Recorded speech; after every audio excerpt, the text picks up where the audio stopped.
Greetings, hello, and welcome, magnificent, phenomenal, radiant beings that you are. I am so excited that you are here today. I appreciate your time, your energy, your space and time that you've carved out to be here. It means so much, so thank you. I love this time of the day. If you could see outside, I'm looking at all these beautiful colors lighting up the sky.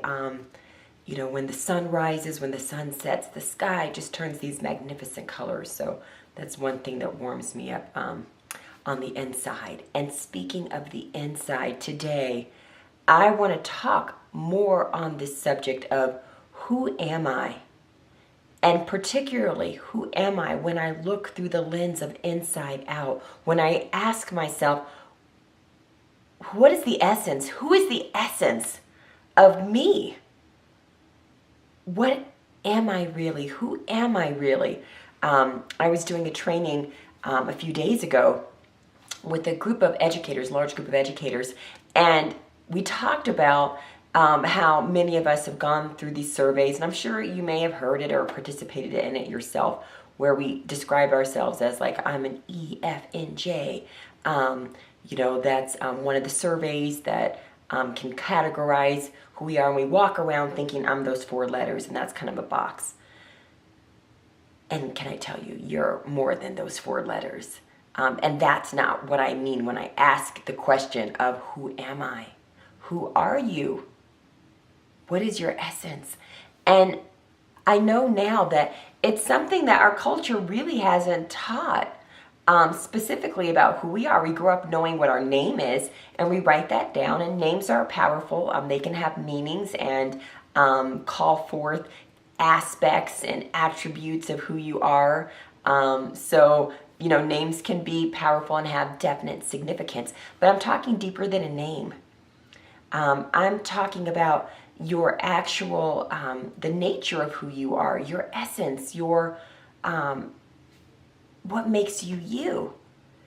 And what I have learned, and I want to pass on, is that when your understanding of who you are elevates to the truth of who you are, everything else will begin to follow and be elevated and expanded as well. So what do I mean by that? I mean, if I describe myself and I say, I'm just, well, right away, whoosh, I just shrunk down and wrap myself up into a tight box, because no one is just anything.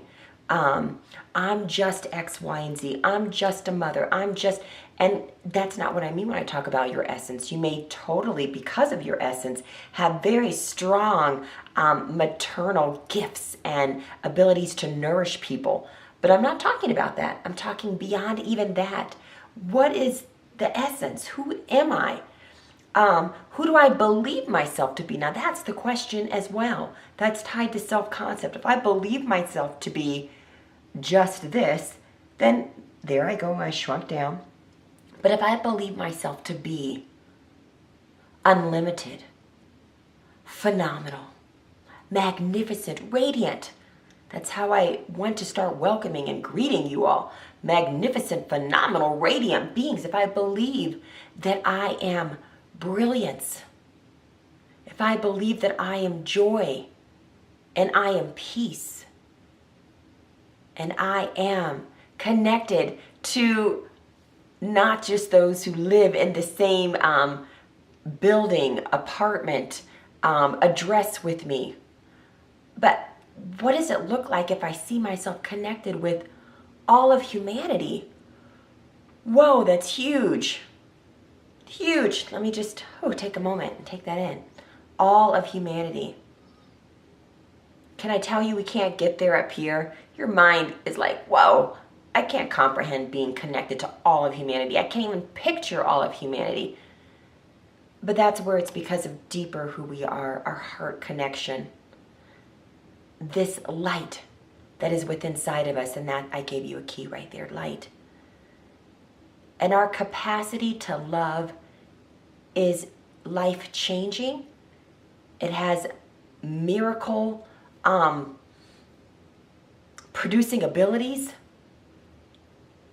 Our ability to love and to be love to be light, to help brighten the space of everywhere we go, and to also reflect other light around us. That's the essence of who we are. And what would life have looked like for us if we grew up believing that, instead of believing, I'm Mashonda, and I'm a girl, I'm African American, I'm from Ohio, which is where I'm from, and that's how I know myself to be. I'm so-and-so and so-and-so's daughter. I'm so-and-so's sister. And we see ourselves as just being like a thin vapor of who we really are. And there's more. So just ask yourself that question. What would it look like if I embrace the fullness of who I am? Unlimited. I'm reminding you. Magnificent, phenomenal, radiant, of course. Love and light. Here to remind other people that they too are love and light. How? By being that love and light. Because when you know who you are, can I tell you, everything else falls into place. Why?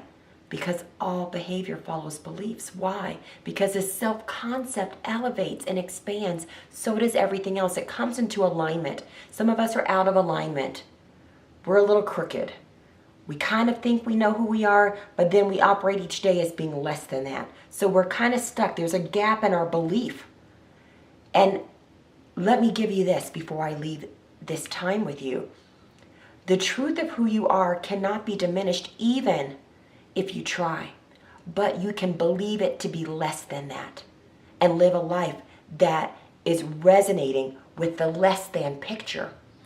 Or we can begin to grow into the reality, the truth of who we are, which is more than what I can see with my physical eyes, which is more than what I've been told, which is more than what maybe I even feel on a certain day in and day out.